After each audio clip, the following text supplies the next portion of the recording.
Narito na ang programang Usapang Pangkapayapaan, Usapang Pangkaunlaran.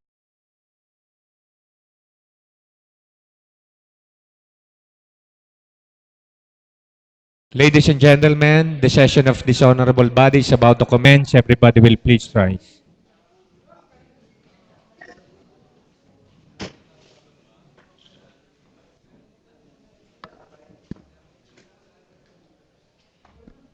As the elected Vice Mayor and Presiding Officer, the 22nd regular session is now called to order. Roll call, please.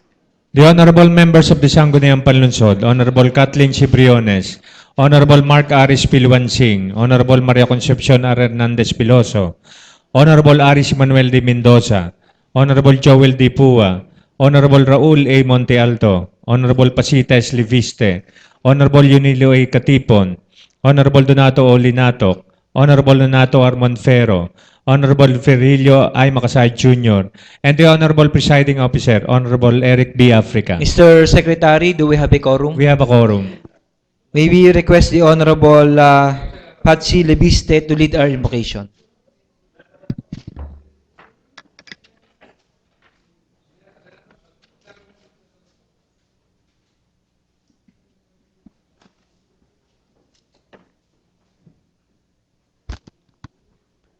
Panginoon ko, tulungan po niyo kaming lahat na nandito sa aming bulwagan at sana po lahat po ng amin itatalakayin ay maging ayon sa inyo pong kagustuhan.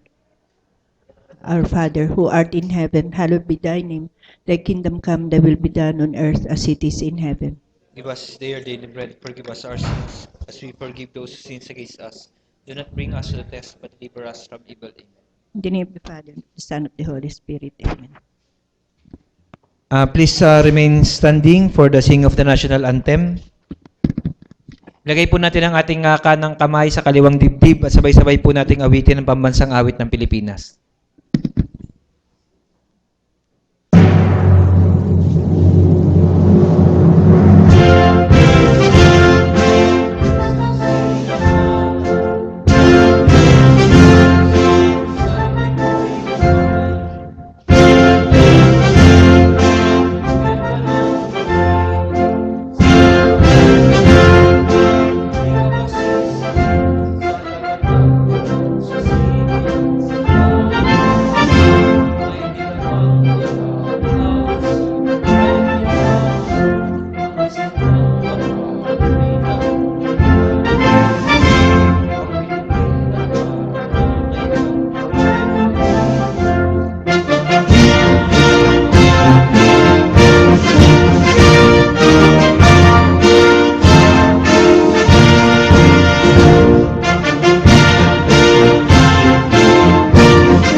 Reading of the minutes of the preceding session and approval of the same.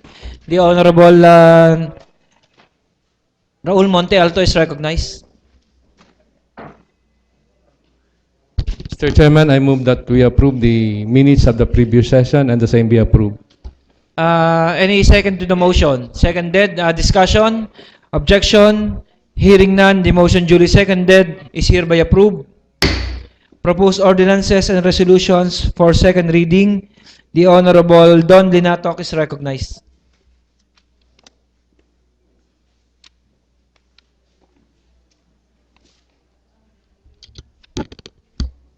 Mr. Chair, provided that we all have a copy of the committee report number 2014-005 of the Committee on Finance regarding the MOA entered into by the local chief executive representing the city of Lipa and Batangas 2 Electric Cooperative Incorporated.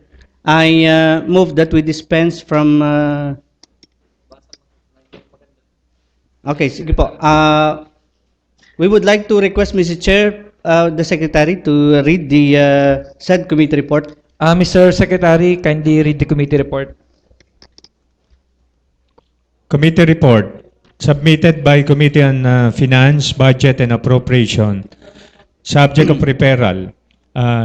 Request for the ratification of Memorandum of Agreement entered into by and between the City Government of Lipa, represented by the local Chief Executive Honorable Maynardo A. Sabili, and Batangas 2 Electric Cooperative Incorporated, represented by its Board President Ruperto H. Manalo and General Manager OIC Engineer Octavius M. Mendoza, regarding the agreed staggered scheme payment of the power bill of the City of Lipa and other covenants agreed upon by both parties, forwarded by Engineer Octavius M. Mendoza to the City Vice Mayor Honorable Eric B. Africa for approval. Findings. A request for the ratification of the MOA entered into by and between the City Government of Lipa, represented by the local Chief Executive Honorable Maynardo A. Sabili and Batangas 2 Electric Cooperative Incorporated, represented by its Board President Ruperto H. Manalo and General Manager OIC Engineer Octavius M. Mendoza, regarding the agreed staggered scheme payment of the power bill of the City of Lipa and other covenants agreed upon by both parties, was forwarded to the SP for appropriate action. It could be noted that the SP of Lipa passed Resolution number 135, Series of 2014, otherwise known as Resolution, authorizing the City Mayor, Honorable Maynardo A. Sabili, to enter into MOA with Batangas 2 Electric Cooperative Incorporated, regarding the city's arrears in power bill from October 2001 to December 2008, and Batelec's unsettled account from real property taxes and franchise taxes. A committee hearing was conducted on May 9, 2014 to discuss this matter, which was attended by representatives from Batelec. The following are stipulated in the MOA. Number 1, that the City Government of Lipa has a total arrears in power bill amounting to 73,206,407.56, which compromises October 2001 to December 2008. Number 2, that the initial payment of the City Government will be 7,404,510.87. Number 3, that the City Government is amenable to pay the total balance in staggered scheme, which shall be paid in year installment effective January 2015, amounting to 5 million until fully paid. Number 4, that the City Government shall pay in full the current power bill as they fall due.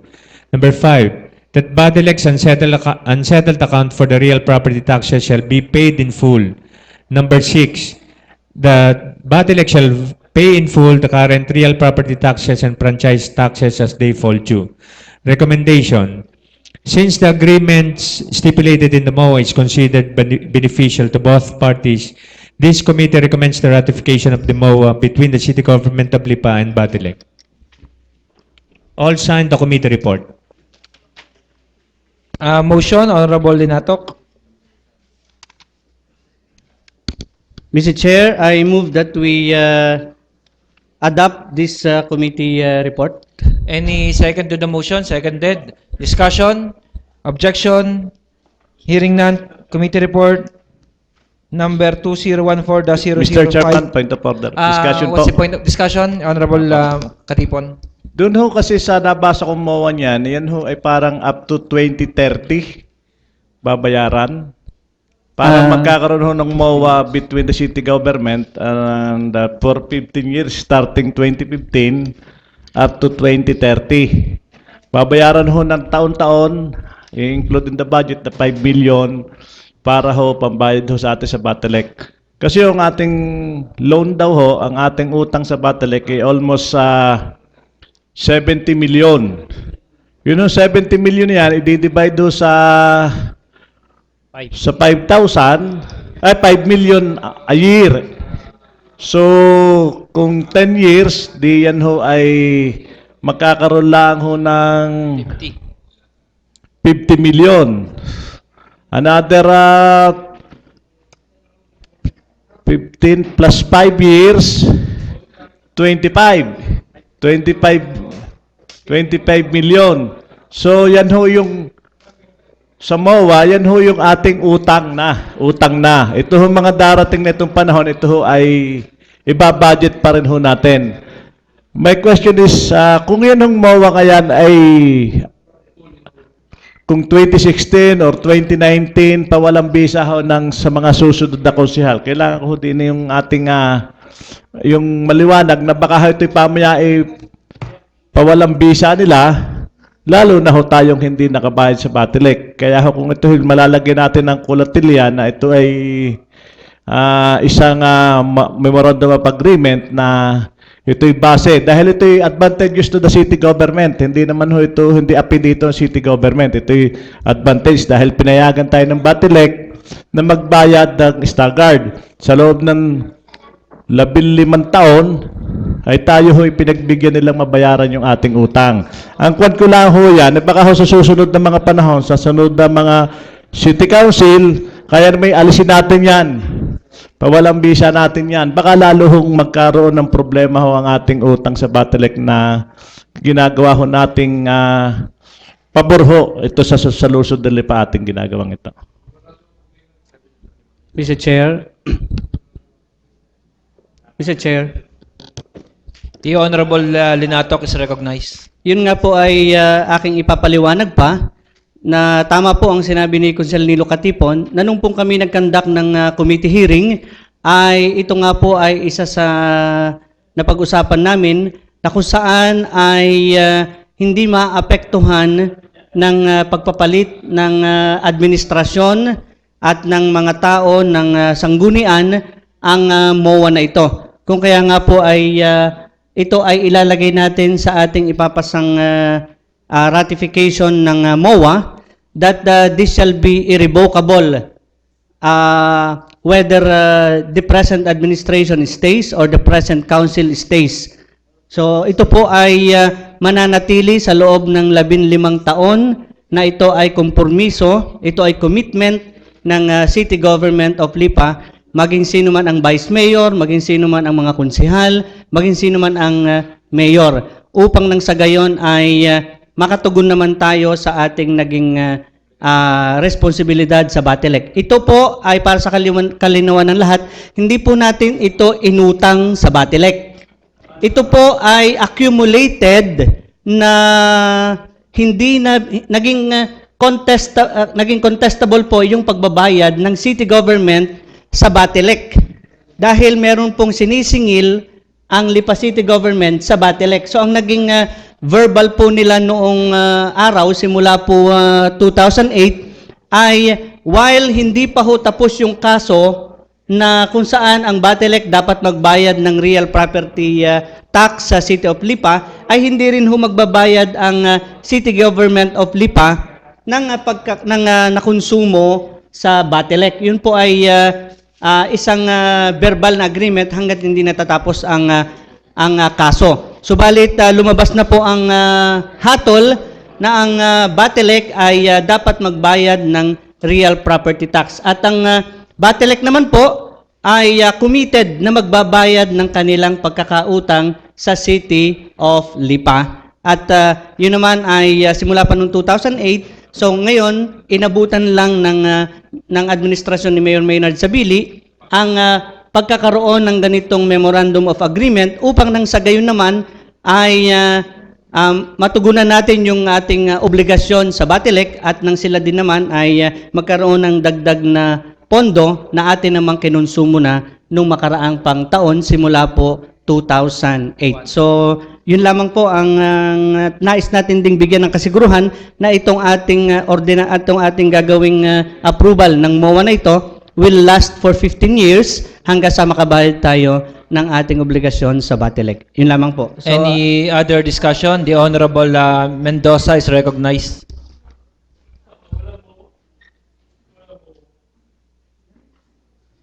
Magandang umaga ho sa ating Vice Mayor, sa ating mga kasama dito sa Sangguniang Panlunsod. Meron lamang ko kaunting clarification ho na gusto po akong linawin tungkol po dito sa atin pong ratification ng Memorandum of Agreement with the city government and our Batilek. Nakita ho natin dito na ang una hong nakalagay sa mga findings po ng ating committee, ang pagkakautang po ay 73,206,407.56. at ito po'y October 2001 to December 8. So, nakita na ho natin dito ang breakdown ho at tama po ang computation na ipinadala ng Batelec po tungkol dito sa atin. At simula ho 2008 hanggang ngayong sa araw na ito, 2014, wala na ho bang ibang pagkakautang ang lungsod ng Lipa? Pagdating po sa Batelec. Kung meron po siguro ID yung ating monthly sa monthly consumption na natin na siguro yung sumosobra tayo sa ating naitalang naaprubahan na budget. Pero yun naman po, ayon sa Local Finance Committee, ay hindi nakasali dito at yun naman po ay may ibang pinagkukunang pondo na pambayad dun sa mga, hindi naman na ho yun lumalaki at naiipon pa. So, kada tapos ng taon po, yun po ay nababayaran din ayon sa Local Finance Committee nung tayo ho'y mag-conduct ng committee hearing. So, hindi na po yun idadagdag dito. Ito po ay yung arrears lang talaga na nung 2008. So, ito, kaya ko na itanong ko yan, kasi ho ito nga 2001 to 2008, ang amount nga ho ay 73 million. Ito gawin 73 million ang pagkakautang o ito nag-incur ng charges, nag-incur ng penalties, nag-incur ng mga interest na simula 2001 to 2008 ay dinadagdagan po ng atin pong Batelec. Ayon po sa ating napatala at naging committee report ay wala na po dito itong mga interest pa o surcharges. Ano? So ito po yung actual ito na ay singil. actual na Wala pong surcharges. dahil kung lalagyan pa ho nila yun, baka ito umabot ng may 90 million siguro. Ayun nga po ang aking inaano baka ho mamaya. Pagkatapos po natin agreement po natin, makikita po natin na mayroong mga surcharges, penalties na naka-include diyan. Baka naman po pwede pa natin bawasin para naman hindi umabot ng ganitong kalaki. So, sa inyo pong sinabi, konsehal, ay ito po ay wala na pong mga interest at surcharge. At ito po yung actual amount na pagkakautang ng lungsod ng Lipa. Yes, Mr. President. Ang isa pa po ay, ang nakalagay nga po dito ay ang initial payment is 7 million at ang mga remaining is to be divided into 15 years na narinig ko kanina na 5 million until fully paid. Dito kaya sa pagbibigay po natin ng 5 million kaagad, hindi kaagad na 5 million buwan-buwan, taon-taon hanggang sa 15 years, ito ho ay hindi magiging disadvantageous sa ating pong government or hindi po tayo maapektuhan ang financial standing ng city government. Kasi alam naman po natin na tayo po ay napakadami ng ating huhulugan taon-taon at meron po tayong ibang mga obligasyon katulad po ng mga ibang pagkakautang na kailangan po nating bayadan din yan taon-taon. Hindi ho kaya ito makakahamper sa operations ng ating syudad, hindi ho kaya mababawasan ang pagbibigay po natin ng ating mga basic necessities and basic services sa ating mga kababayan. Kasi kung ito po ay makakahamper po, siguro ho ay kailangan pong pag-aralan natin kasi ang 5 million taon-taon ay madami na rin pong may pagagawa. So, sa pag-aaral ka po ng ating komitiba, hindi ho mahihirapan ang ating gobyerno ng pagbibigay ng ng basic services po natin. Mr. Presiding Officer, unang-una po ay nais nating isigurado na ang pagbabayad na ito ng city government ng Lipa ay number one, hindi makakapagdagdag para tumaas din ang singil ng kuryente. Unang-una po, dahil baka isa sa maging tanong din po yon na ito ay baka magkaroon ng dagdag buwis o kung ano paman. Ikalawa po ay ang syudad po ng Lipa, nung ito ay maging utang noong 2008, kung matatandaan po siguro natin, ang pondo ng syudad ng Lipa ay nasa 500 million. Ano po? Nung ito ay maging utang. Ngayon po, ang pondo natin na inaaprubahan taon-taon ay hindi na bumababa sa mahigit 1 bilyon. Ibig sabihin sa aking pinag-aralan din po noon sa ating budget, we are incurring a minimum of 20% increase annually in our tax collection revenue generation. So, sa madalit salita po, ito po ay kayang i-project na mabayaran on top of all the loans that will be incurred by the city of Lipa for the hospital ng Lipa, for the sports academy, for the Lipa Public Market Parking Building. So yun po ang ating may isigurado dito na ayon din ito sa ating Local Finance Committee na ito naman po ay napag-aralan na nila dahil ito po ay pondo na hindi natin ibinayad noon pa sa Batelec. Ano? So ito ay na-advance na nga po ito sa mga pagawain kung sakasakali mang kukwentahin po natin ay dahil nga po hindi tayo nagbayad ng matagal-tagal na ring panahon, ano ho, mahigit 10 taon na rin ho ito, kung hindi ako nagkakamali ay nasa 14 na taon na hindi tayo nagbabayad sa Batelec, ay yung pambayad sana natin sa kanila ay nagamit na rin po ng City of Lipa para sa mga developments and improvements and basic services para sa ating mga kababayan. So siguro po, ngayon kung susumahin naman natin ang growth rate ng ating kaperahan sa lungsod ng Lipa, ay kayang-kaya po itong mabayaran at hindi maapektuhan ang mga developmental projects and basic services sa ating mga kababayan. Salamat, Mr. Chair. Mr. Chairman, kaunting karagdagan na lamang. Katulad nga na nabanggit ninyo kanina na ang ating budget ay lagi naman nag-i-increase taon-taon. Pero ito hong 5 milyon taon-taon din nababayaran natin. Ang sinisingil naman ho ng Batelec buwan-buwan din sa atin ay tumataas din ho. Hindi nga lamang po siguro taon-taon, baka ho mas mabilis pa. Pag minsan ho ilang buwan lamang ay tataas pa.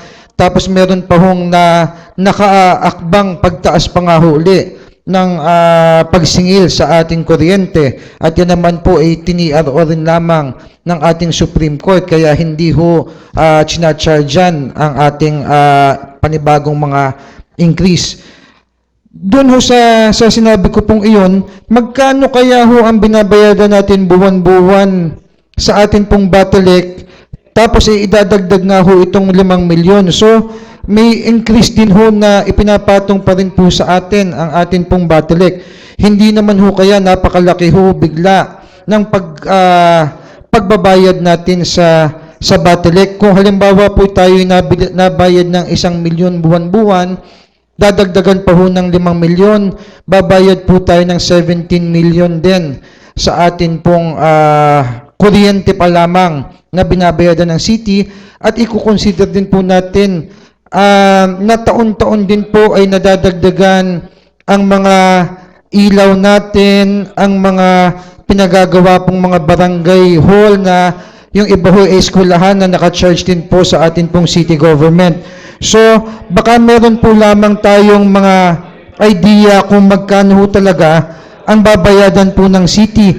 And idadagdag ko na rin po, kung tayo po ay may kopya na po ng Memorandum of Agreement na hindi ho naka-attach ngayon dito sa atin, maybe we can have a copy of the Memorandum of Agreement para just in case po na aprubahan po natin ngayong araw na ito po ang MOA po, ay makita naman po natin magkameron tayo ng kopya so we can approve in toto the ratification of the Memorandum of Agreement, Mr. Chairman.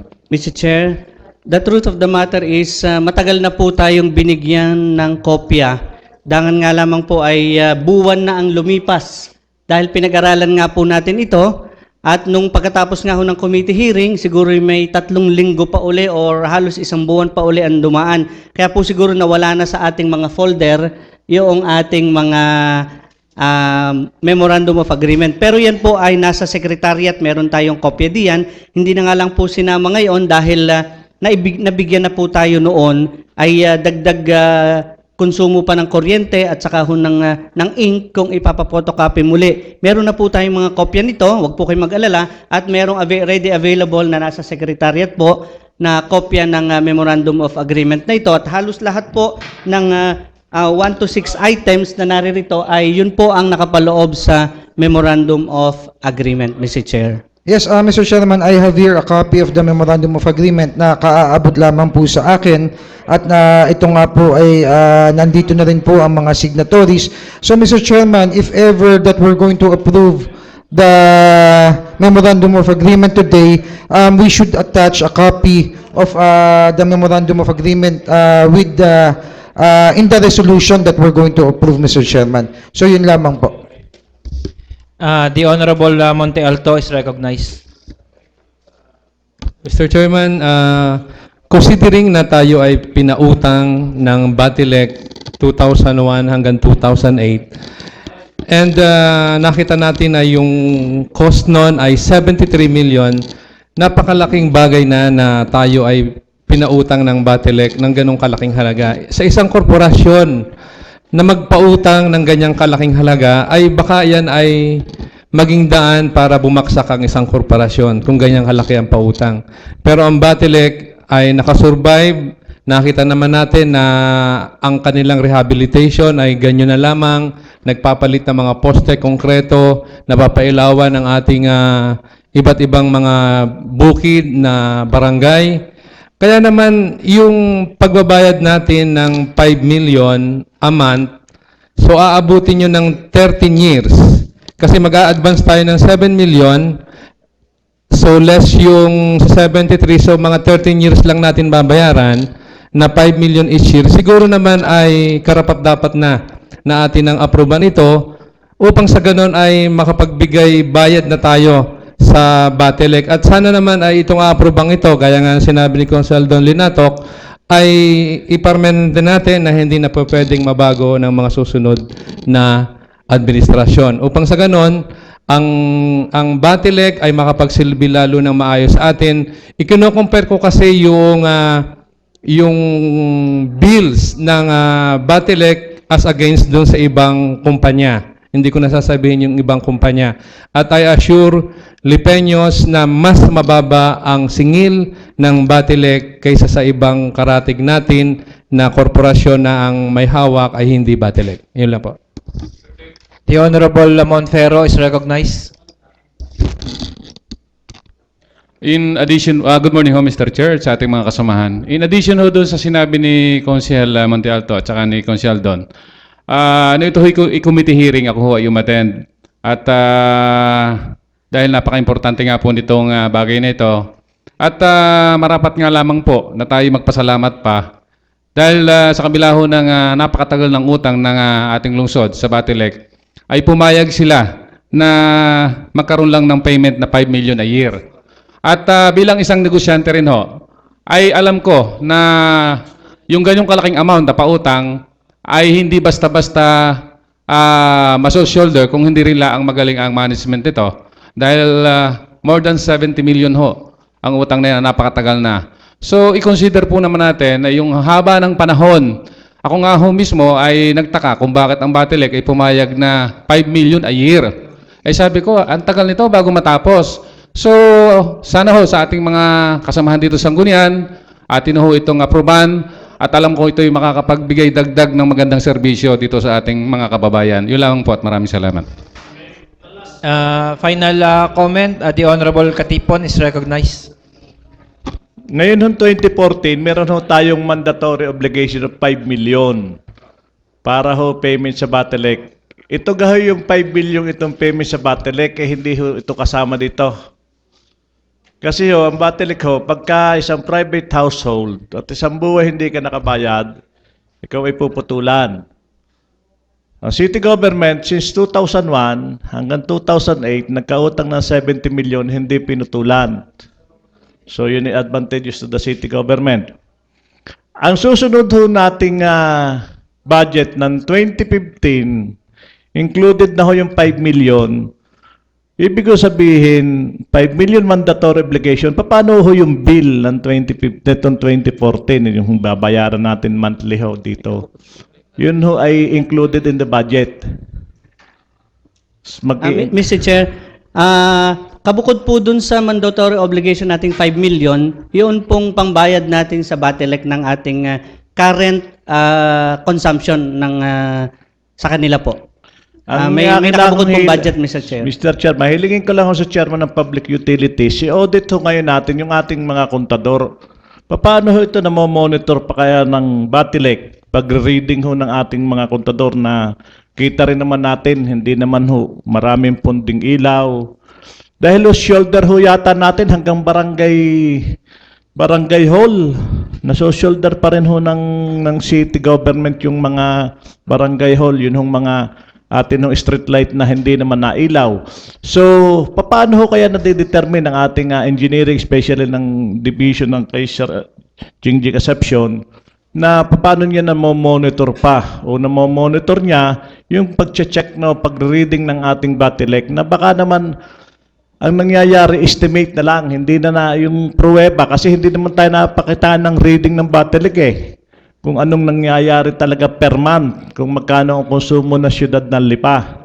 Baka naman dito sa parteng ito, ay ang ating mangyari, malugi naman ang lusod ng Lipa na madilim yung kapiligiran, tuloy naman ang bayad natin sa Batelec. Saka yung mga nakatap na baka ito na may private na nakatap like doon sa library. Yung library, yung kay city government nagbabayad. Pero how about naman yung ibang lugar na po pwedeng matapan din ng private sector? So, disadvantageous ito naman sa city government, mga bagay na ito. Kaya sa tingin ko, itong mowang ito yung advantageous the city government. Pero, kailangan na rin naman gawa ng city government na marehab. Ito ang ating mga kontador ng ilaw, na ma-check nila talaga kung yung mga ilaw na yan, yung kinukonsumo ngayon, ay talagang nakukonsumo ng lusod na Lipa. O ang reading ay base na lang, continuous reading na lang, base na lang sa average na ginagamit. Hindi na ho natin nakikita kung talagang anong konsumo ng lusod ng Lipa. Mr. Chair, ang atin pong city government ay mayroong nakabudget na hindi lalampas ng 3 milyon kada buwan para sa pambayad ng sa Batelec po. At sila nga po ay sa katunayan ay humihiling na magawa nating 4 na milyon ang ating ibabudget kada buwan. Dahil meron po silang kwenta na talagang halos umaabot sa ganong 4 na milyon ang nagiging konsumo ng siyudad ng Lipa. Pero tinanggap na rin nila na ang ating maging regular na pagbabudget sa kanila ay 3 milyon. At ang alam ko po ay yan ay meron silang magandang punto na ito binuksan din ni Konsel Nilo Katipon. At sa ating susunod na budgeting din po ay mapag-aralan ng GSO, ng engineering at ng lahat ng concerned na offices ang pagtitipid. Ano po, ang pagtitipid. Kung maaaring hindi natin maubos yung 3 milyon, bagamat tayo sa estimate ng Batelec, lumalambas sa mahigit 3 milyon ang konsumo ng city government dahil nga po sa meron mga street lightings na naka-charge din, gaya ng nabanggit ko sa Nilo, na ito ay mapag-aralan natin na kung papaano din naman makapagtipid at ma-rehabilitate din yung mga, baka mamaya do sa mga linya ng gobyerno ay meron ng mga nakatap na hindi naman dapat. Baka may mga naka-jumper na ho. So ito ay mahalagang punto rin na ating mapag-aralan at mai-audit nga po natin ang ating mga pasilidad na ito para sa kuryente. At nang sa gayon naman ay hindi na tayo mag-incur muli ng mga dagdag na pagkakautang sa Batelec. So kagaya po ng mga nabanggit, this is advantageous to the city government at halos pumapatak po ng may 30 taon ang ating utang na ito sa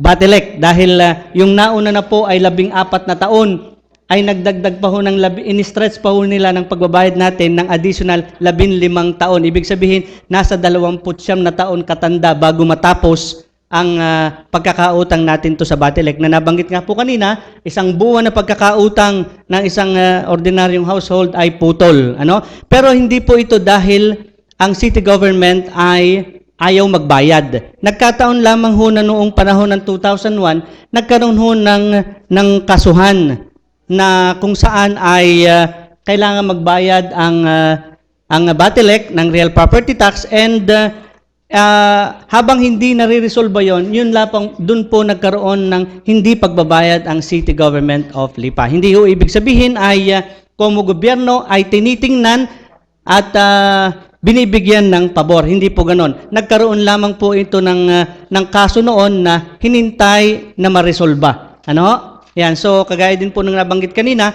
kung ito sa ibang kumpanya, ay baka ho tayo ay hindi na binigyan pa ng 15 taon. Baka ho ito'y ngayong taong ito o sa susunod na taon ay pagbayarin na tayo ng kabuuan na 73 million. Napakaswerte nga po ng Lipa at mabait ang management ng Batelec na tayo binigyan pa ng 15 taon para tayo naman po ay makabayad, Mr. Chair. Again, I reiterate my motion for the adoption of this committee report, Mr. Chair. Last question, the Honorable Mendoza. Ito lamang naman po ay clarification po kasi ang nakalagay po dito sa ating kontrata ay ang initial payment of the second party to the total arrears will be 7,404,510 pesos and 87 centavos. Ang initial payment po natin ay supposed to be dapat ho ngayong taon na ho ito.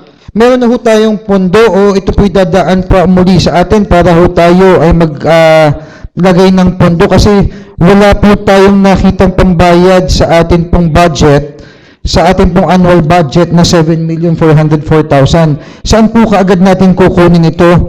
At siguro ito'y pagkasign po ng ating memorandum of agreement, pagka ito'y na-ratify na natin, kailangan po sigurong bayadan natin. Tayo ho ay meron po tayong reserve na pondo para naman ho mailipat kaagad natin sa pambayad ho ng utang at nang mabayadan ho kaagad natin ang batalik. Kasi katulad nga po na nabanggit ng mga kasama natin, binigyan na ho tayo ng 15 taon ng pagbabayad. Baka naman ho mamaya, madagay ho ang ating initial payment. Kasi yung 5 million po for 2015, pwede po nating i-budget yan for next year. Yung 7 million po, meron na po kaagad tayong pagkukuhaan. Ito po ay sinertipayan ng budget na lahat ng nasa MOA na ito ay may available na pondo. Ano po? At ang alam ko po ay may mandatory nga po tayo na 5 million. Ang sa aking pagkakaalam ho ay didadagdagan, pagpaparagdagan na lang ho yung 5 million na yon ng mga magiging savings o kung saan meron po pwedeng makuha para sa initial payment na ito. Dahil ang ito po ay bago umakyat sa atin ang Memorandum of Agreement na ito ay with due concurrence ng Local Finance Committee. Ibig sabihin, ito po ay maaaring dadaan muli sa atin yung sa kaukulang pandagdag na kanilang maiipon para sa pang-initial na bayad na ito. Dahil hindi naman po nila ito pipirmahan kung ito po ay hindi pa nila napag-aralan at wala silang alam na pagkukunan ng pondo na maaaring pambayad natin sa initial payment na to. Ang pagkakaalam ko po, yung mandatory natin na 5 million na binabayad na sa kanila taon-taon simula po ng administrasyon ng Mayor Maynard Sabili ay pagpaparagdagan na lang ng kakulangan pa para doon sa initial payment at sa mga susunod na panahon ay yung regular na nating nagiging mandatory obligation na 5 million, Mr. Chair. So with this, Mr. Chair, I reiterate my motion for the adoption of this committee report. Any objection? Hearing none, committee report number 2014-005 of the Committee on Finance is hereby adopted. Next committee report, the Honorable Don Linatok is recognized.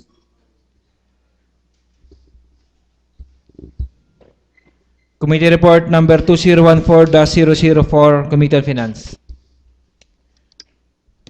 Mr. Chair, I would like to request again the the good secretary, to read committee report of the Committee on Appropriation 2014-00832.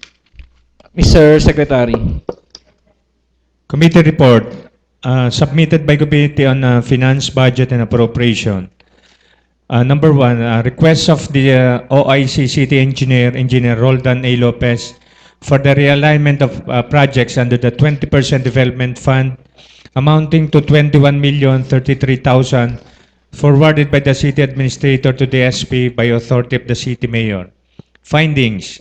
The City Administrator by authority of the City Mayor forwarded to the SP the request of Engineer Roldan A. Lopez, OIC City Engineer, for the realignment of projects under the 20% Development Fund amounting to 21,033,000. The said amount was previously programmed for the following projects. Number 1, asphalt overlay of various barangay roads 2 million, reblocking of different barangay roads 522,000, concreting of alternate roads 3 million, construction of pathways at various barangays 3,670,000. Number 5, construction and completion of various barangays multipurpose hall 6 million. Construction of covered court at various barangays 2 million. Artesian wells, reservoir, pumping stations and conduits 3,841,000. The same shall be realigned for the following projects. Number 1, concreting of road, Barangay Kumba 1 million, Barangay Siko 1 million, Barangay Pagulingin Bata 1 million, Barangay Sampaguita 1 million, improvement of road, Purok 4, Barangay Uno 1 million, Barangay Kayumanggi, 1 million. Barangay San Francisco, 1 million. Construction of drainage system. Barangay Muntingpulo, 1 million. Barangay Adja, 1 million. Barangay Pagulingen West, 1 million. Barangay San Isidro, 1 million. Improvement of drainage system. Barangay Tipacan, 1 million. Barangay Anila, 1 million. Improvement of multipurpose hall. Barangay San Sebastian, 1 million. Barangay Banay-Banay, 1 million. Barangay Nisluban, 1 million. Barangay Talisay, 1,033,000. Barangay Antipolo del Norte, 500,000. Installation of street lights. Barangay Halang, 1 million. Barangay Pinagtungulan, 1 million. Improvement of gym and facilities. Barangay Panga, 1.5 million.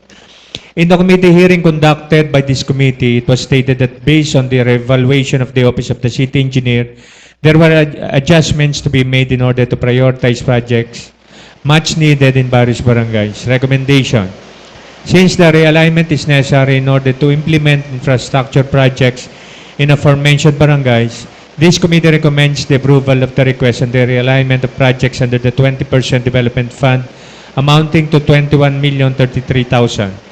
Respectfully submitted, Honorable Donato Olinatok, Chairman, Honorable Kathleen Cibriones, Member, and Honorable Donato R. Monfero, Member. All signed the committee report except Honorable Briones. Motion. Motion, Honorable Linatok. I'm just waiting for the concurrence of Honorable Kay Briones. In one of the committee report, the Honorable board member signed. So all signed, Mr. Chair. I move for the adoption of this committee report, Mr. Chair. And seconded discussion. The Honorable Katipon is recognized. Urgency. Hindi ako against sa realignment. Ang kuha ko lang ho yung barangay...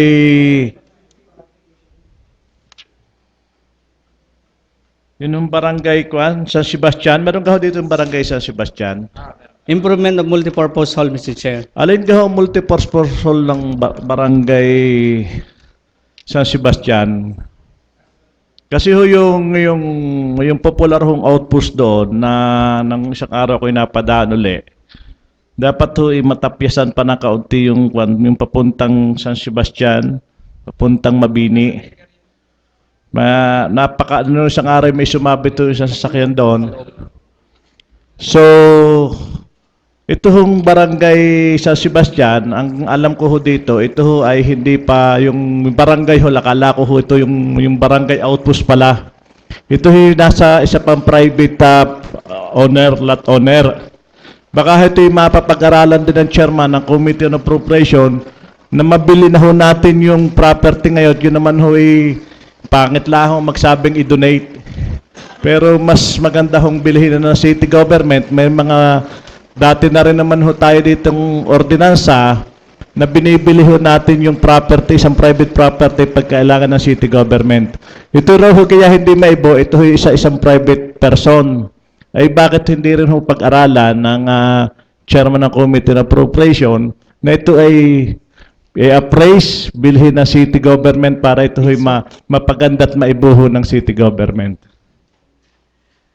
Maraming salamat po, Mr. Chair. Ito pong multipurpose hall po na ito ng San Sebastian ay hindi po ito doon sa outpost na nakikita po natin doon sa intersection ng San Sebastian, kundi po ito ay doon sa may daycare po ng barangay San Sebastian. At well taken naman po yung suggestion na pag-aralan yung acquisition ng lote ng barangay San Sebastian na kanila pong ginagamit sa matagal ng panahon sa magitan ng kanilang paggamit bilang outpost po ng barangay, at yun naman po pinagagamit sa kagandahan loob ng may-ari nang walang upa o bayad. Ay siguro ito'y panahon na.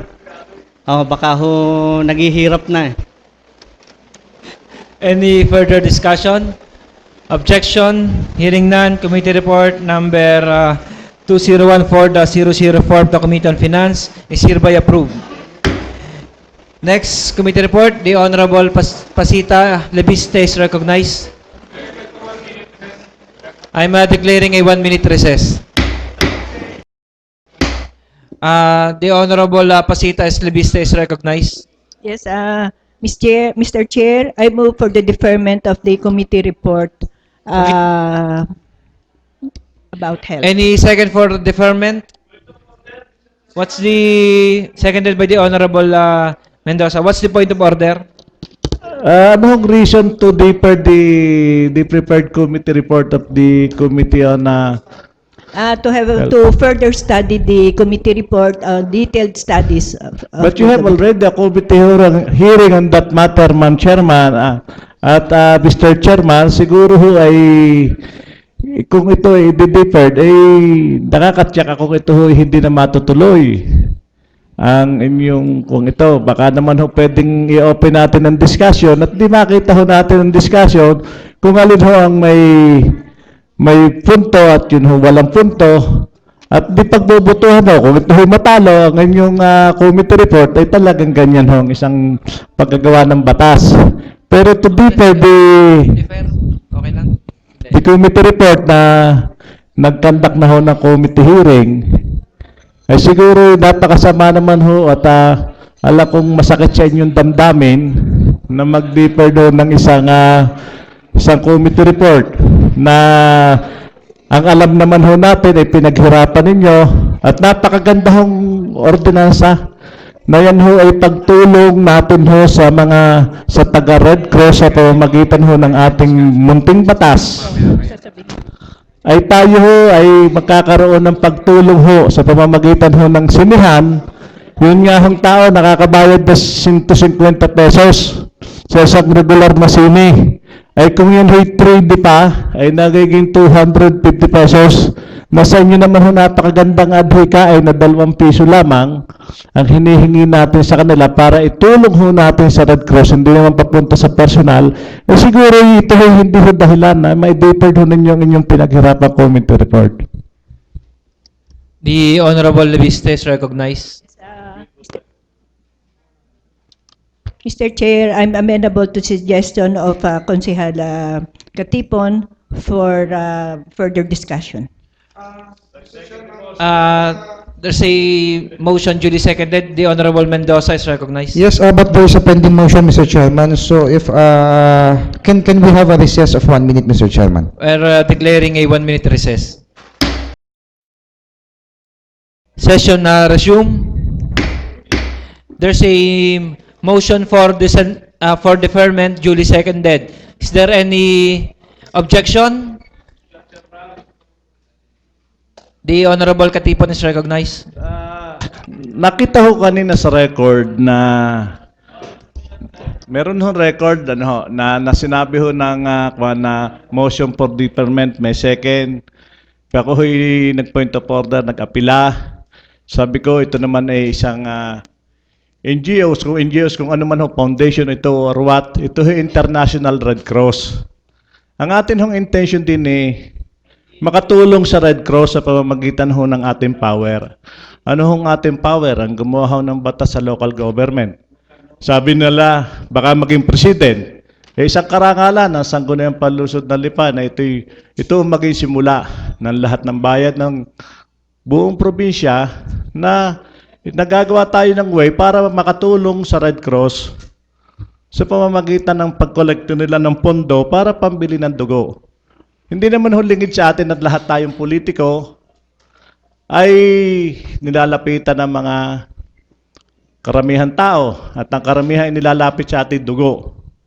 Pero hindi naman ho natin masustinihan ang dugo ngayon kung tayo rin lang ho. Laging Red Cross pa rin ho ang ating tatakbuhan. Doon ho sa minutes, nagsalita ho doon ang chairman na sabi ng chairman, amenable siya kay Konsehal Katipon na ituloy, magkaroon ng discussion. Hindi ko naman ho ibig sabihin na magkaroon tayo ng discussion na after that, i-divide ho ang house para kuhan. Doon sa discussion ho natin ngayon, doon ho natin makikita yung loopholes. Kung may mali yung ordinansa or what, hindi ho yung deferment. Kasi ho, pag dinifer ho natin ito hikuan sa kuhan ng committee. Yun ho sinasabi ko, baka yan na maging president na kahit anong paghihirap na isang committee chairman at ng 2 members na mag-conduct ng public hearing, committee hearing, at hindi rin naman natin sasabihin gusto at atin hong i-deeper dyan, sayang naman yung pinaghirapan. Kung i-discuss ho natin yan, at sa discussion ho, doon natin makikita na may loopholes, mali. Ay, dito ho natin i-deeper. There's a pending motion, so what we have to do is vote on that motion for deferment. And kung halimbawa po ay matalo, then we will proceed with the discussion and we will proceed accordingly. Those who are in favor of the deferment of the committee report, please raise your right hand. 1, 2,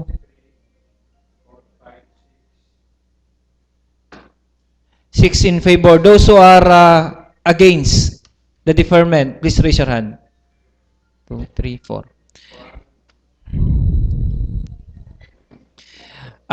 Committee report number... Point of order, Mr. Chairman. Was he... Who is the chairman of this committee, Kusiala Pachi? Who is the members? Okay, thank you. Point of order, Mr. Chairman. Was he point of order?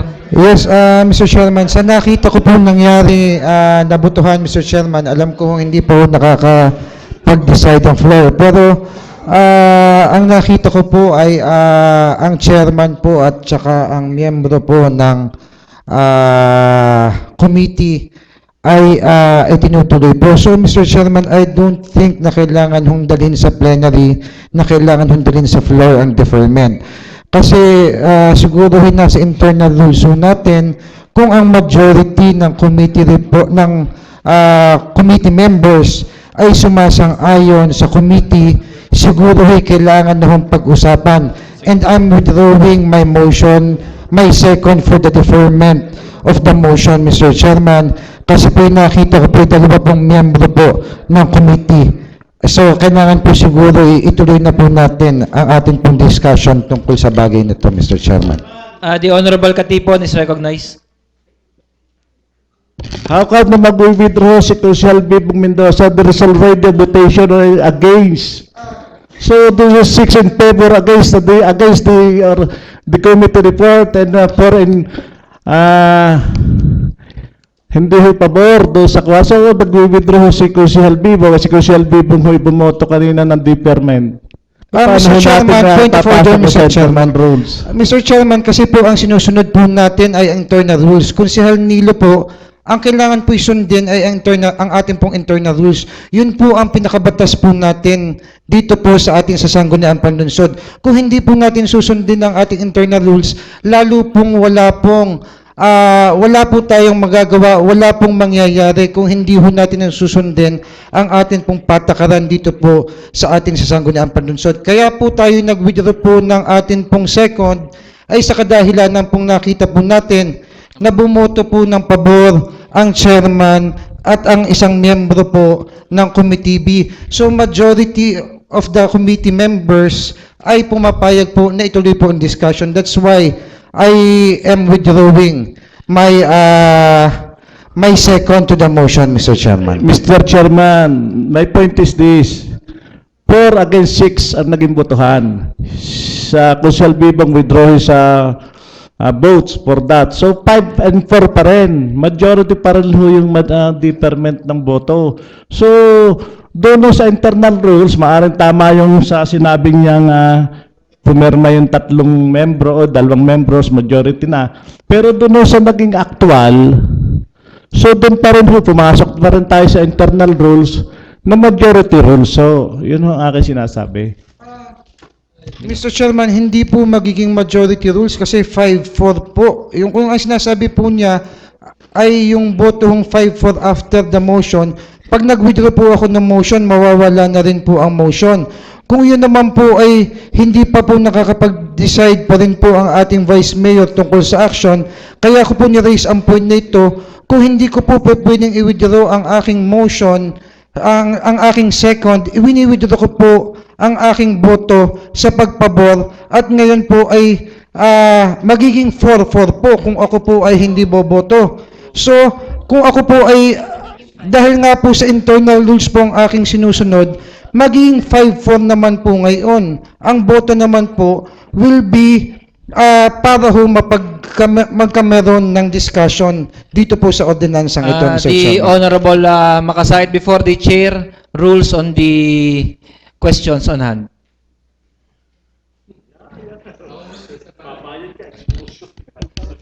Point of order lang po, Mr. Chair. As I remembered earlier po, kasi ang nag-push po ng motion for the deferment is the chairman herself. Then, ang tanong ko lang po kasi after that, dun sa votation po natin, ang nangyari, the chairman, yung pong hindi bumoto po against it. So, ano po yung, kasi po merong conflict ho between doon po sa pagkaka-initiate ng atin pong motion wherein doon po magkaiba po, Mr. Chair. So I think we should resolve that matter, Mr. Chair.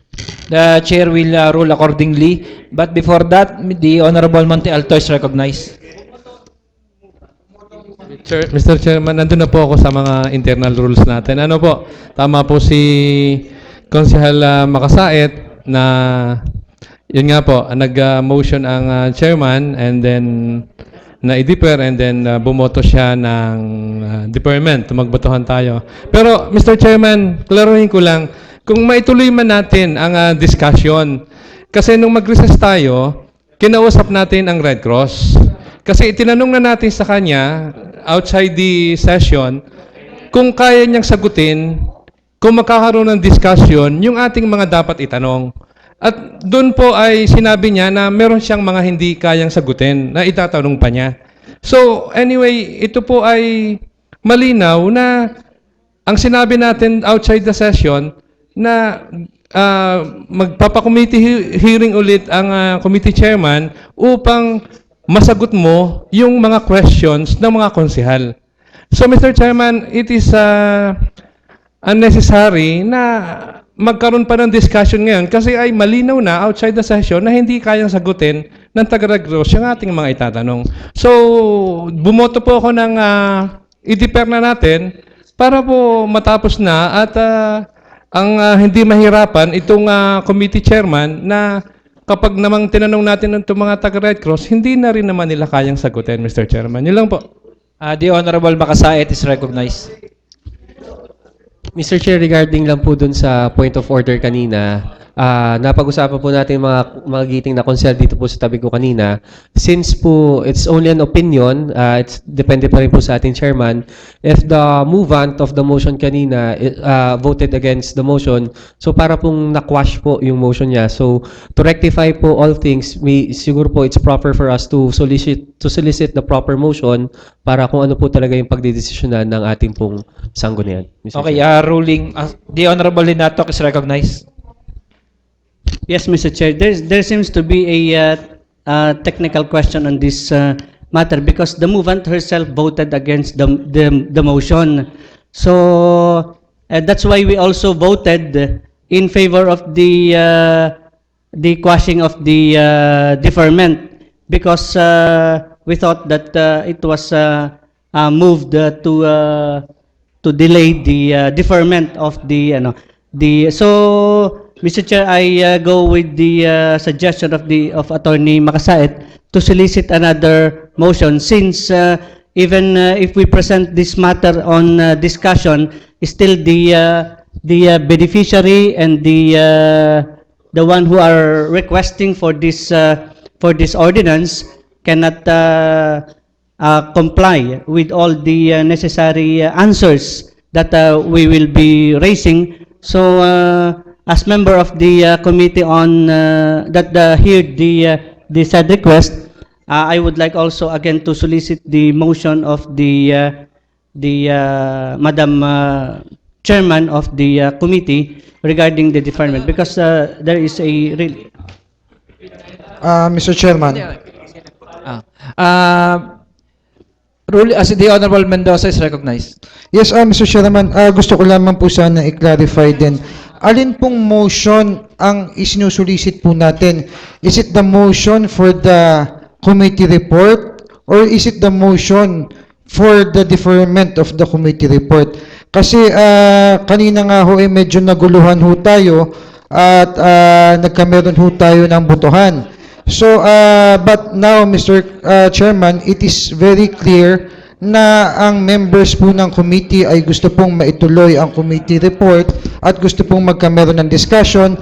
Kaya po ako po ay nagpresenta na rin na i-withdraw ang akin pong second kasi nakita ko po na ang committee members ay willing na pong madiscuss. So ang gusto po natin ay, ang gusto na rin po ng inyong representation ngayon ay madiscuss na rin po ang mga bagay na ito para naman ho magkameron na ho ng katuparan yung hinihiling po ng ating pong proponent dito po sa committee report. Okay, ruling from the chair. There was a motion duly seconded for the deferment of the committee report, and it was voted upon accordingly by the members of the Sanggunian. So I am duty bound to announce the result of the votation, but I am encouraging all members, if you want to appeal for the reconsideration of the votation, you can do so accordingly after I announce the result of the votation. There are 6 in favor and 5 against the committee report, 4 against the committee report number 2014002 is hereby deferred. Motion? Yes, Mr. Chairman, sa nangyari nga pong botohan ay nagkameron po ng 6-5. So I move for the reconsideration, 6-4. So Mr. Chairman, I move that we reconsider the motion, and I move that we reconsider also the ruling because there was the numbers that we got are 6-4, and I am withdrawing my second, and I'm also withdrawing my vote for the deferment of the motion. So, Mr. Chairman, it's up to the Vice Mayor, to the Chairman to make the ruling. There's a motion for the reconsideration of the reading of the committee report. Any second? Any second to the motion? Wala po. The motion is lost. Next committee report, the Committee on Housing and Land Utilization is recognized.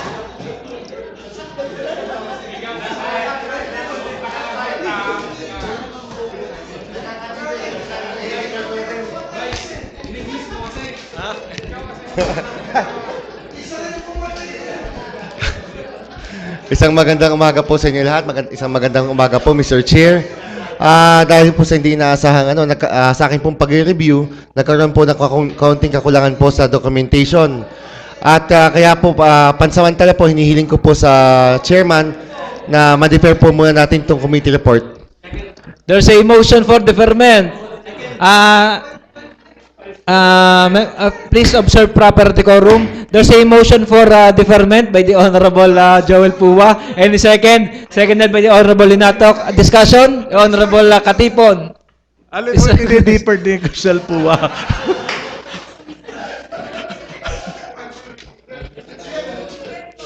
Kapasyahan, Sangguniang Barangay, o kaya Parwada Sangguniang Barangay. Bakit to nyo di-deeper isang donation ng road lot? Ayan po, so sa ating pong pag-review ay nakita po natin na may kamalian po sa kanilang donation.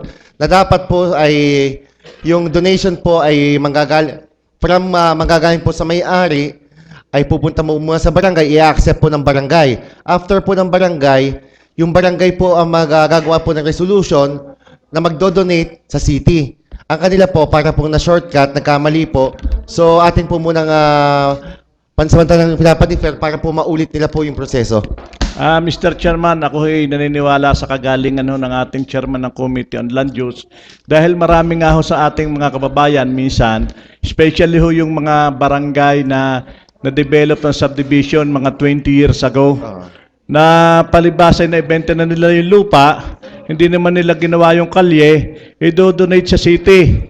At ipapasaan ang problema sa syudad na gawing kalye yun.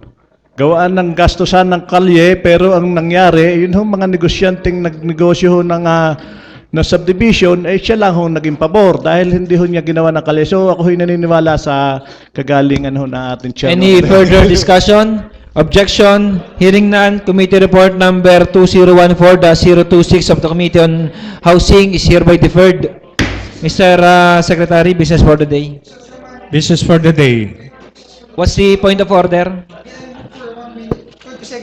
I'm declaring a 1-minute recess. Business for the day, Mr. Secretary. Business for the day. Number 1, supplemental budget of Barangay Banay-Banay. Refer to the Committee on Appropriations. Number 2, supplemental budget of Barangay Mabini. Refer to the Committee on Appropriations. Number 3, supplemental budget of Barangay Sico. Refer to the Committee on Appropriations. Number 4, supplemental budget of Barangay Sico. Refer to the Committee on Appropriations. And number 5, supplemental budget of Barangay Santo Niño. Refer to the Committee on Appropriations. Resolutions and ordinances for third and final reading. The Honorable Linatok is recognized. Mr. Chair, I move that we pass a resolution concurring, approving the memorandum of agreement entered into by the Honorable City Mayor Maynard A. Sabili, representing the city government of Lipa, and Batangas 2 Electric Cooperative Incorporated, represented by the Board President Roberto H. Manalo and General Manager OIC Engineer Octavius M. Mendoza, for third and final reading, Mr. Chair. There's a motion for the ratification of the MOA between the city government and Batelec. Any second to the motion? Seconded by the Honorable Briones and Monfero. Discussion? Objection? Hearing none, the motion duly seconded is hereby approved for third and final reading. Mr. Chair, I just would like to emphasize that in the preparation of the ratification, let it be included in the whereas that this shall not be revoked by any administration or sanggunian until the 15 years is consummated, Mr. Chair. Noted. Next, Mr. Chair, I move that we pass an ordinance realigning the amount of 21,033,000 under the 20% development fund, the realignment of projects, Mr. Chair. any second? Seconded by the Honorable Katipon and Monfero. Discussion and Briones. Discussion? Objection? Hearing none, the motion duly seconded is hereby approved for third and final reading. Privilege? Don? Privilege, Honorable Libiste is recognized. Wala na kayong biskwit. Mr. Chair, in 2900, a member of the Provincial Board, then Honorable Board Member Mayet Igarta of the 4th District, stood on privilege during their session and conveyed her message in seeking Santo Toribio Bulacnin entrance exit in Star Tollway to be named after Governor Feliciano Sanoy Leviste. Section 13 of the Local Government Code provides for the power of the Sanggunian in the naming of local government units and public places, streets, and structures. It is at this juncture that I would like to present to this honorable body the same concept that was raised years ago. We have heard news that the Santo Toribio Bulacnin exit will be open soon, and in commemoration of the death of Governor Sanoy Leviste, whose life is known to all Batangueños as the champion of community development, father and brother of the poor, and exponent of grassroots democracy, it is only high time proper to give credit and pay homage to such great Batangueño leader by naming the Santo Toribio Bulacnin entrance exit to him. It is also his birthday today. I move that this matter be referred to the proper committee, and during committee hearing, representatives from Star Tollway and the National Historical Commission be invited. Thank you, Mr. Chair. Refer to the Committee on Historical and Cultural Affairs. Privilege. The Honorable Makasayat is recognized.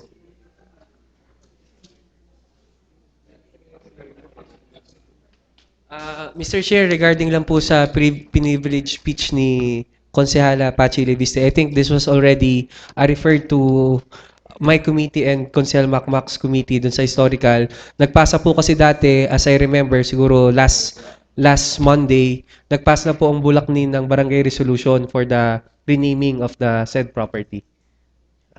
So, please include the privileged speech of the Honorable Lebiste during your committee hearings. Privilege, the Honorable Monte Alto is recognized. Mr. Chairman, in relation to sa privilege din ni Konsehal Pachi Libiste, ako po ay nakipag-meeting sa Star Tollway, kasama po ang presidente ng Skyway, si Yusek Bonoan dati, nung pong nakarang araw, sapagkat ito pong problema nitong ating exit na ito and entrance sa Bulacnin, yung pong mga kinuhang lote, in-expropriate na lote, hanggang ngayon po ay hindi pa nababayaran ng DPWH. Meron pa pong problema, kaya hindi makabayad yung DPWH at kailangan na pong makuha ng Star Tollway itong mga loteng ito kasi ginagawa na. Kung mapapansin nyo po ay tigil ngayon nung gawa kasi ay hinaharang sila nung mga may-ari dati ng lote. Pero doon po sa aming pag-uusap, napag-usapan po namin na yun pong Star Tollway ngayon ang nagmamay-ari na San Miguel. At napag-usapan namin na yung mga hindi pa nababayaran ay babayaran na muna ng San Miguel and then yung DPWH at San Miguel na lamang ang mag-uusap. Yun po ay mahalagang mabigyan natin ng pansin sapagkat hindi po natin mabubuksan yan hanggat hindi po natin nakakausap itong mga hindi pa nababayarang may-ari ng lote na dinaanan ng ating entrance at exit na yan. So, tayo po, ang inyong lingkod, kasama po ang chairman ng Public Works ay nararapat na magpatawag ng hearing at mapatawag natin itong mga dinaanang ito na may-ari ng lote at masabi natin sa kanila directly na babayaran na sila ng San Miguel at pabayaan na nilang gawin itong ating entrance at exit. Yun lang po. The matter brought up by the Honorable Monte Alto is referred to the Committee on Public Works. Privilege, the Honorable Luan Singh is recognized. Magandang tanghali po, Mr. Chair. Sa lahat po na nandito. Mr. Chair, last May 5, 2014 ay nagpasa po tayo ng resolution requesting the City Enro to conduct declogging operations in major thoroughfares in the city of Lipa. At noong pong May 21, 2014 ay we receive a reply from the City Environment and Natural Resource Officer. Ang sinasabi po sa reply po nila ay ang covered po ng City Enro ay yung ating canals sa and drainage na within market area lamang po. So kaya po nais ko po magpasa muli ng resolution na naka-address sa City Engineering Office at Department of Public Works and Highways para po sa declogging ng ating drainage and canals. Mr. Chair. The matter brought up by the Honorable Luan Singh is referred to the Committee on Environment. With your referral, Mr. Chair, I move that the matter on the request for declogging be considered as urgent. Any second for urgency? Seconded by the Honorable Katipon. Discussion? Objection? Hearing none, the motion duly seconded is hereby approved. Mr. Chair, I move to pass a resolution requesting the City Engineering and the Department of Public Works and Highways Regional Office to conduct declogging operations in the major thoroughfares in the city of Lipa for third and final reading. Any second? Seconded by the Honorable Linatok, Katipon, Puwa, Lebiste, and Makasait. Discussion? Objection? Hearing none, the motion duly seconded is hereby approved for third and final reading. Privilege, the Honorable Makasait is recognized.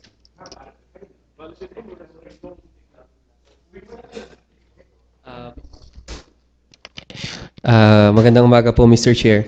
Mr. Chair, ang aking pong privilege speech ay ito po ay with regard doon po sa karaniwan pong nagiging problema doon po sa ating sa Grand Terminal na kakulangan po ng bus tuwing linggo ng gabi at saka po Lunes ng umaga. Na nito pong nakarang araw, kasama po si Consel Don Linatok at si Consel Patmon Monfero ay ipinatawag po natin ang mga iba't iba hong mga division na kailangan pong tawagin ng pansin ang ating pong SIPOS, ang ating pong LTFRB, ang ating pong ilang mga bus companies na nag-ooperate po dito sa lungsod ng Lipa. At doon po sa aming usapan ay napagkasunduan po na syempre magdadagdag ho ng mga buses dito po sa lungsod ng Lipa. Pero doon ho, base ho kasi doon sa kwenta ng ating SM, nandun ho kasi ang representative ng SM, ay nagkakaroon po tayo ng mga pasahero na humigit kumulang na 4,000 pasahero tuwing Sunday ng gabi at Monday ng umaga. That's more or less. Ang ating pong bus na available lamang ay 15 ang may prangkisa from Lipa going to Buendia or Cubao. Meron lamang pong mga bus na ang prangkisa ay from Batangas to Cubao or Batangas to Buendia or Batangas to any point in Manila na hindi pa rin po, kitang-kita naman po natin base doon sa mga dami ng mga pumipila. Meron nga akong 3 oras kung pumila pag umaga, 3 oras kung pumila pag gabi, ay kita po natin ang kakulangan po ng bus. Pero dito po, ang in sum po, ay ang nakikita po natin dito ay yung pagkukulang ng ating pong mga transportation vehicles from Lipa going to Manila. Doon po ay isinuggest po sa atin ng ating pong mga nakausap ng mga different bus operators na kung pwede daw sila ay magbigyan ng special permit at least for Sunday evening and Monday evening, bigyan po sila ng special permit na alam naman po natin ang tanging pong nagbibigay ng permiso para po magbigay ng permit dito ay ang ating pong LTFRB.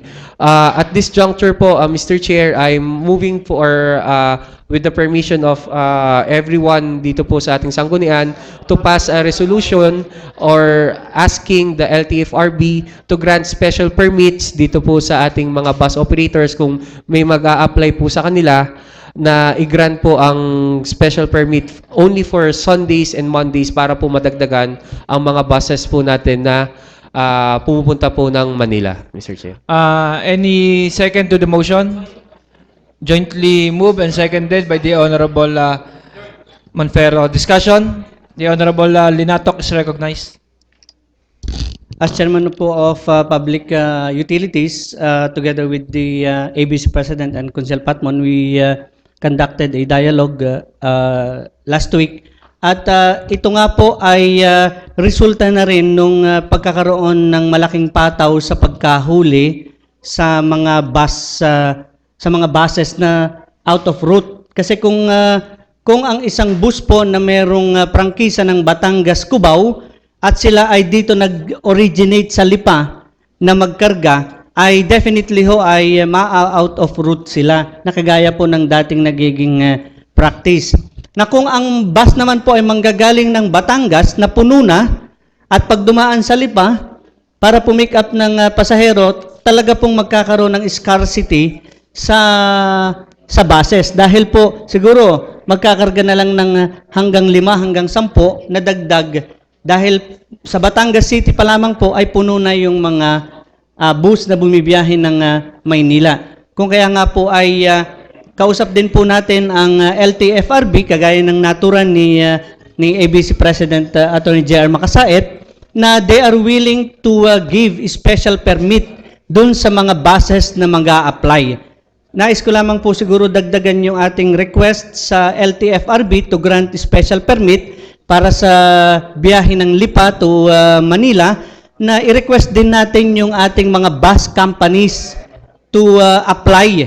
Kasi kung hindi naman mag-a-apply ang ating mga kumpanya ng bus na bumibiyahe dito sa lungsod ng Lipa, ay wala din pong bibigyan ng permit ang LTFRB. So, together with the resolution of ABC President to request the LTFRB to grant special permit, is a resolution to the different bus companies to apply in order for us to give service to our constituents here in the city of Lipa, Mr. Chair. Salamat po. Any further discussion?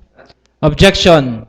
Hearing none, the motion duly seconded is hereby approved for third and final reading as amended.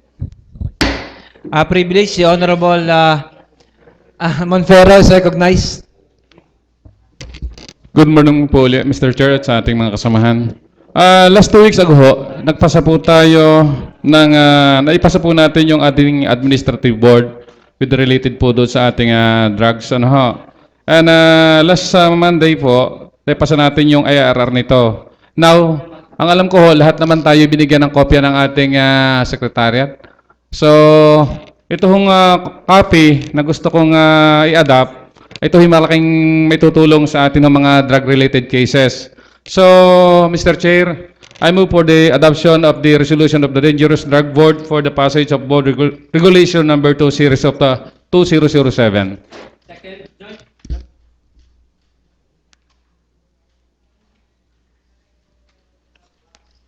Any second for the adoption? Seconded. Discussion? Objection? Hearing none, the motion duly seconded is hereby approved. Mr. Chair, Sige. I move for the passage of a resolution adopting the Board Resolution number 2 series of 2007. Any second? Seconded. Discussion? Objection? Hearing none, the motion duly seconded is hereby approved. Privilege? The Honorable Linatok is recognized. Mr. Chair, ang akin nung pagtindig dito ay sa kadahilanan pong ang ating mga staff ay nahihirapan po sa pagta-time in, time out dito sa ating City Hall. To mention, yung ating mga coterminus at yung ating pong mga casual at mga JOs. Ito po ay sa kadahilan ng ang trabaho po ng konsehal ay hindi lamang tuwing Lunes o tuwing may committee hearing, kundi po ang ating mga konsehal, ang ating vice mayor, ang nasa sangguniang panlunsod, ay gumagala po, pumupunta sa mga barabarangay upang mag-follow up at makipag-coordinate sa mga projects, sa mga initiatives ng bawat konsehal. Nung pong tayo ay unang nahalal muli dito, simula pa noong 1998 at ngayon nga pong napabalik tayo ng 2010, ay ganun din po nung ako'y naging isang board member, ang mga staff po ng legislative member ay binibigyan ng pribilehiyo na hindi na po mag-biometrics.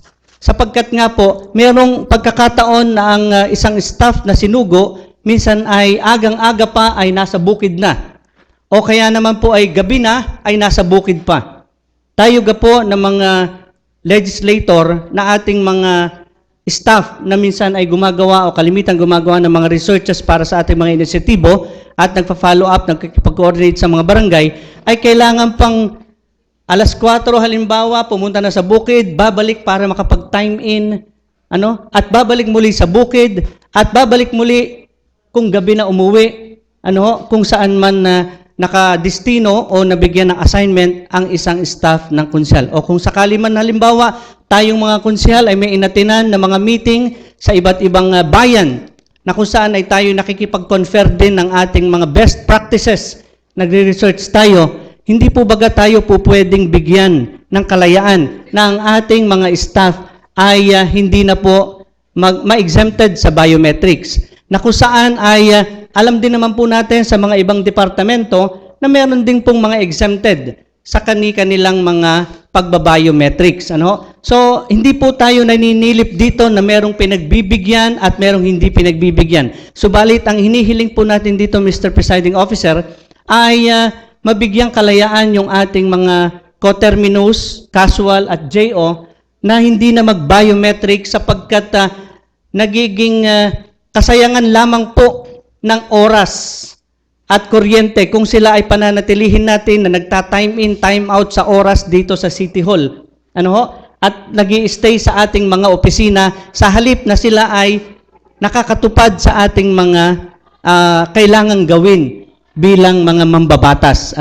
So siguro po yun ay may kinalaman sa mga researches. At atin din naman pong isinisigurado na ang ating mga staff, ang ating mga coterminus, casual at mga JO ay makapagkaroon ng mga output from the visitations to other barangays, from researches na kanilang ginagawa para po sa ating mga pagsasagawa ng batas dito sa ating lungsod. Kung kaya nga po nais natin itong mai-refer sa tamang komitiba at mabigyang linaw ng ating personnel office na kung saan ay nagsasabing hindi tayo po pwedeng magkaroon ng leeway na hindi na tayo mag-biometrics. Na nakikita nga po natin na nagko-comply lamang ang ating mga staff.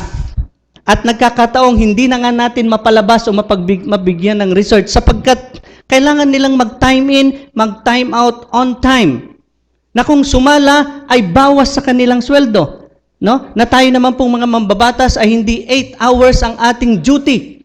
Ang ating pong duty ng mga mambabatas dito bilang mga konsel ng lungsod ng Lipa at Vice Mayor ay 24 hours na any time of the day, any time of the night, pwedeng tawagan ni konsehal ang kanyang staff, pakisamahan itong taong ito pupunta sa ospital sa Maynila, merong kukunin, merong tutulungan sa ganitong barangay. This oras ng gabi, this oras ng madaling araw, yun po ba ay covered pa nung 8 to 5? Di ho ba? Kaya nga ho, ang hinihingi natin dito ay hindi kaalwanan lamang, kundi para mas makapagbigay po tayo ng serbisyo sa ating mga kababayan. Na tayo po'y natatali sa 8 to 5, na ang naging resulta lang naman po'y nagsasayang tayo ng kuryente sa ating mga opisina.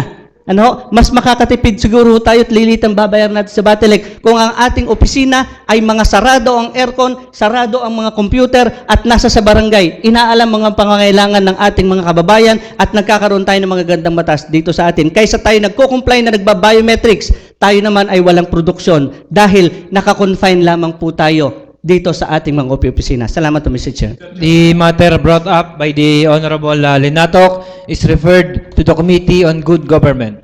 Mr. Chairman. The Honorable Katipon is recognized. Gusto ko lang susugan nyo kay Consiel Don. At ako ho'y natutuwa na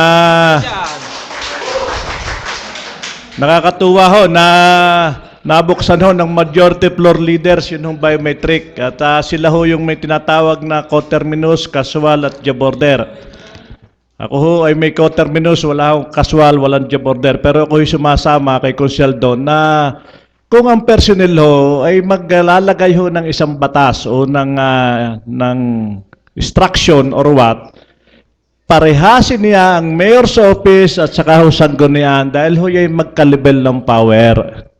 Hindi ho maaaring executive laang ang may exemption ng biometric. Ito hong City Council, siya hong may malaking role dito ho sa lungsod ng Lipa. At yan hong City Council ang madalas tinatakbuhan ng mga tao, ng mga lahat ng mga mamaya sa lungsod ng Lipa pag hindi makita ang mayor. Ang sunod hong tatakbo yung konsihal. Minsan nga may tatakbo ng alas 6 ng gabi. No, isang araw ako'y naka-experience sa aking coterminous. Alas 11:30 na tapos ang ating session, kami may pupuntahan sa Dudlod. Ay bababa sa akin sa sakyat siya rin magbabiometric. Ay kakoy, paano sasabihin ka namin personal staff kung ikaw ay magbabiometric? Kaya sana ho, ito'y maunawaan ng personal officer. Ito naman ho yung internal arrangement na lang siguro ng City of Lipa. Hindi na ho ito makakarating sa civil service. Kumbaga sa ang civil service na may maunawaan mo yung personal staff kung ano yung kalalay, driver. Alam ka yung driver baba si Konsehal doon sa Balintawak at teka ho, ako'y magbabiometric. Ang kinsusumong gasolina ho niyan. Ang akin lang ho, kung talaga magkakaroon ho ng order ang ating city administrator o kung na hindi ho po pwede, talagang kailangan kayo magbiometric. Ay lahat na, pati Konsehal, pag-biometricin na rin. At nang wala nang makita ang konsehong ito. Ako ho'y 21 taon ng konsehal din sa Luzon pa. 2007 nang mausong biometric o 2006 ang biometric sa Luzon ng Lipa. Ay napakarami ho din sa mayor sa office ang hindi ho nagbabiometric at takot ang ating personnel na orderan yung mga personnel ng mayor's office sa pagbabiometric. Eh hindi naman kailangan natin matakot sa atin ng personnel. Ang kailangan irespeto at unawain din ang ating mga empleyado rito sa Sanggunian. Napakababait ho ng Vice Mayor, mabait ang mga konsel dito. Nung panahon namin, itinatago namin ang biometric. Hindi makita. Ulalagyan ho namin bubble gum. Pero ngayon ho, nagpagrespeto pa rin ho sa departamentong ng personnel. Kailangan na ho ipagbigyan ang hiling ng Sangguniang Panlusod na ito. At hindi na ho kailangan natin siguro dito committee report. Ang kailangan natin ho dito ay kung kailangan resolution, kung hindi internal arrangement, ay magkuhan ho tayo ng representative ng Sanggunian. At siguro, akin hong imumungkahin na sa Sir Micah ay makipag-usap. Sir Don, baka pwedeng hindi na i-repair sa committee ng good government, magkaroon na lang ng arrangement na mag-uusap ang ating sekretary ng Sangguniang Panlusod at saka ho itong ating personnel officer nang wala na hong masama at baka magkahinanakitan pa. At ang gusto ko hong idagdag, kaya ako tumayo din tayo ho ay may mga kasama konsyela paminsan-minsan nakakalabas. Ano kaya hong justification ng ating accountant, ng ating hong city accountant doon sa pagkakaltas sa rata na yan ho'y allowance? Representasyon ho natin yan, traveling allowance, hindi ho yan kasama sa sweldo. Yan ho ay mandato ng batas na pribilehiyo ng isang department head ng bawat konsihal ang tinatawag nating rata. Representation allowance at traveling allowance. Isama na rin ho sa pakikipag-dialogue natin. Bakit naman ho, nag-leave naman yung tao na isang buwan, inalis lahat yung rata.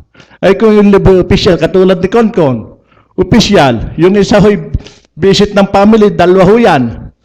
Tingnan ho natin kung paano nila i-justify na alasan na rata pareho yung taong isang official at isang visit ng pamilyang nasa ibang bansa. Yun lang ho, at magandang umaga ho sa kapulungan.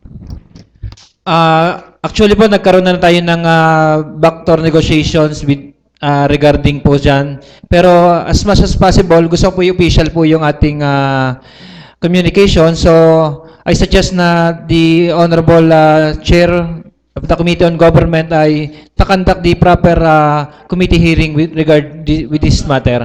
So, privilege, Honorable Puwa, the Honorable Linatok is recognized.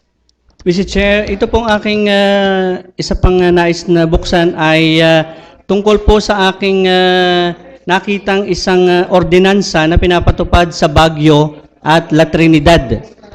Kung ikukumpara po ang kalsada ng Baguio at La Trinidad sa ating mga lansangan, ay mas malaking ganda at maalwan ang ating mga kalsada.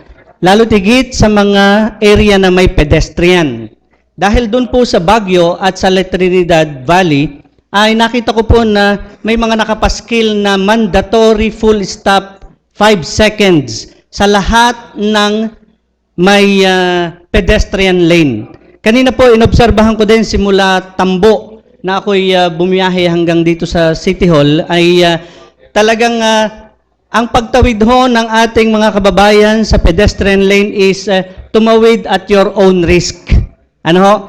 Hindi ho pinagbibigyan talaga kung hindi rin lamang talagang sapulan na ang mga pedestrian, lalo na ho ng ating mga PUJs, ng mga tricycle, ng bus. Hindi ho talaga pagbibigyan basta-basta ang mga tumatawid sa pedestrian lane. At nang sa gayon din, matuto rin ang ating mga kamamamayan na gumamit ng pedestrian lane upang maiwasan ang aksidente. Ano po? So, akin hong minumungkahay, Mr. Chair, na magkaroon tayo ng pag-aaral sa ating traffic ordinance na maisama po natin sa ordinansa ang mandatory full stop in every pedestrian lane of 5 seconds. Dahil malaking bagay po na 5 segundo po hindi kaabalahan sa isang motorista.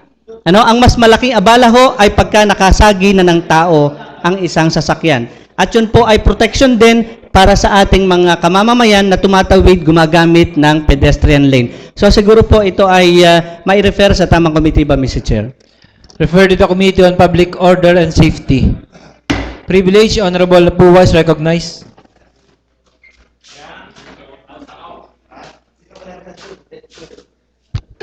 Ayan. So isang magandang tanghali po. Muli, kanina lamang po napag-uusapan na po natin ang pagbabayad po sa ating Batilek, na pagbibigay po sa atin nila ng staggered payment. At gayon din po, at napag-usapan din natin ang pagtitipid Siguro na at kagaya po nung dati, ito po yung na-privilege ko na, yung pong sa dami po nating poste, halos kalahati po sa ating mga poste ay wala pong ilaw. At siguro, ito'y nakikita ko na po sa ibang bayan na ginagawa po nila. Yung mga poste po nila na gumagamit ng metal halide ay ginagawa po nilang paraan na mapalitan na po nila ito unti-unti ng LED lights na kumbaga kung kumukonsumo siya ang isang bumbilya sa isang buwan ng halagang 1,000. Sa pagpapalit po nila ng LED bulbs, ito po ay nagiging more than 50% or 80% po ang natitipid ng isang poste.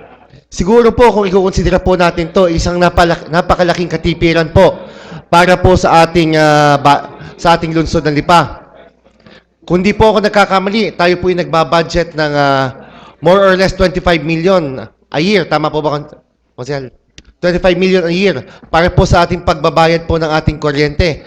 Kung siguro, kung karamihan po sa ating mga opisina, sa ating po mga poste, igagamit po ng LED bulbs, malaki pong katipiran ito. At siguro yung ating pong budget na 25 million ay laking sobra pa po. Baka ang ating konsumo sa kuryente ay maging more than 50%. Ano po? Kaya sana po ay ito'y mapag-usapan po natin at mapag-diskusyonan at para po malaki po ang maging savings sa ating lungsod. Refer to the Committee on Public Utilities. Isa pa. May isa pa.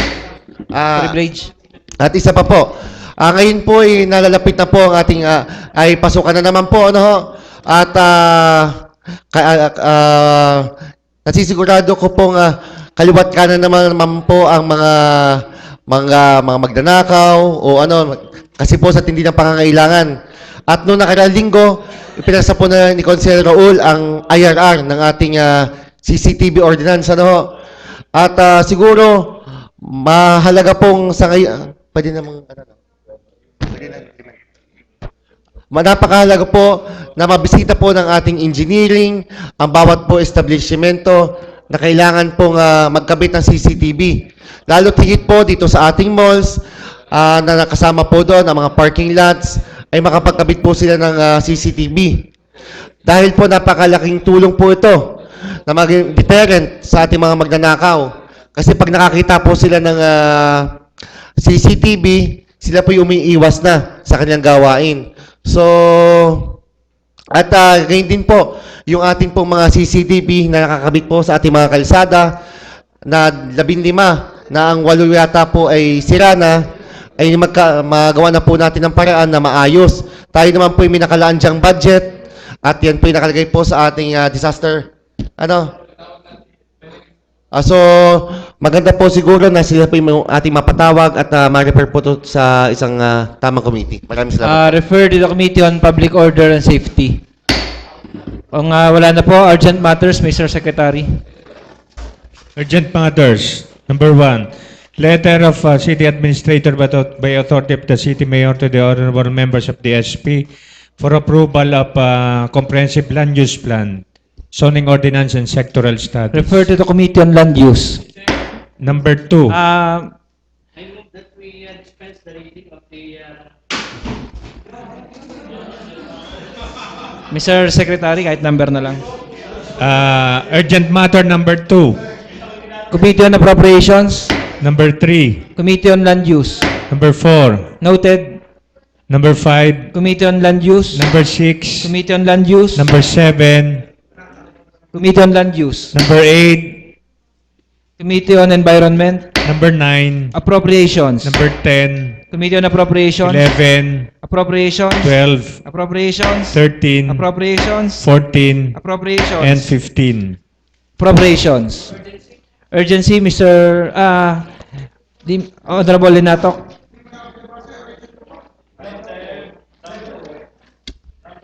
Mr. Chair, I would like to request for the urgency of items number 1, 2, 3, 4, and 5 of the business for the day and items number 9 to 15 of the urgent matters, Mr. Chair. Any second for urgency? Seconded. Discussion? Objection?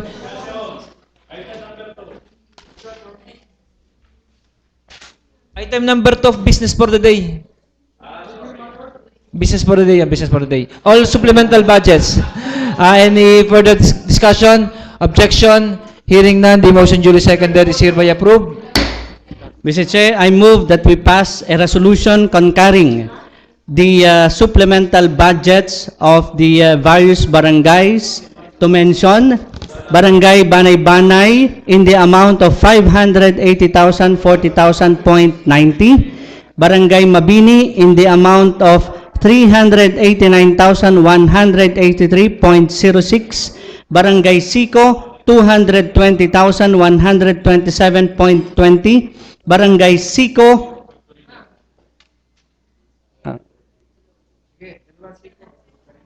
also on item number 4, 534,000.60, Barangay Santo Niño, 202,377.20, Barangay Sais in the amount of 69,449.52, also Barangay Sais, 155,390.80, Barangay Siete, 300,853.80, Barangay Adja, 113,393.28, Barangay Pangao, 290,545.80, Barangay San Celestino in the amount of 183,305.10, and Barangay Tipacan in the amount of 216,786.40. Mr. Chair, all these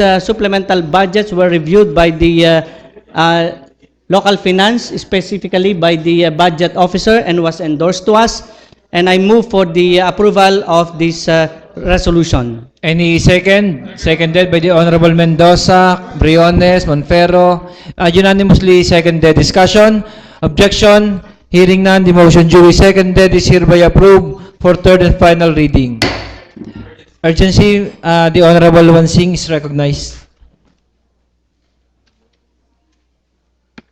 Mr. Chair, may I request for item number 8 to be considered as urgent.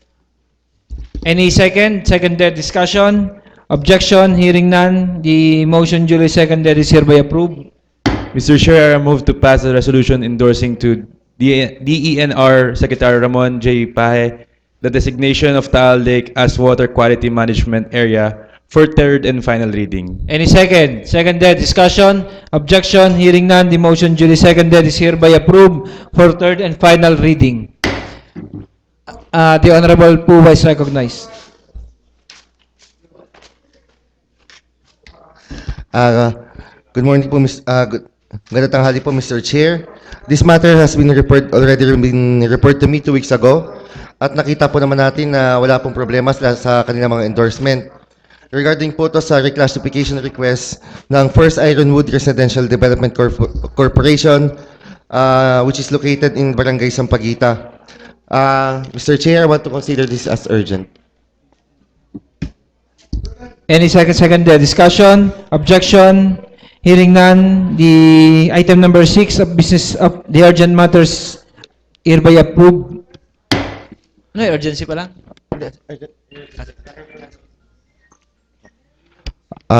Mr. Chair, I move for the passage of an ordinance reclassifying the property of First Ironwood Residential Development Corporation with an area of 29,528, which is located in Barangay Sampaguita, from agricultural use to residential use. Any second? Seconded. Discussion? Objection? Hearing none, the motion duly seconded is hereby approved for third and final reading. Any other matters? Kung wala na po, and if there's no objection from the floor, this session is adjourned.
Narito na ang programang Usapang Pangkapayapaan, Usapang Pangkaunlaran.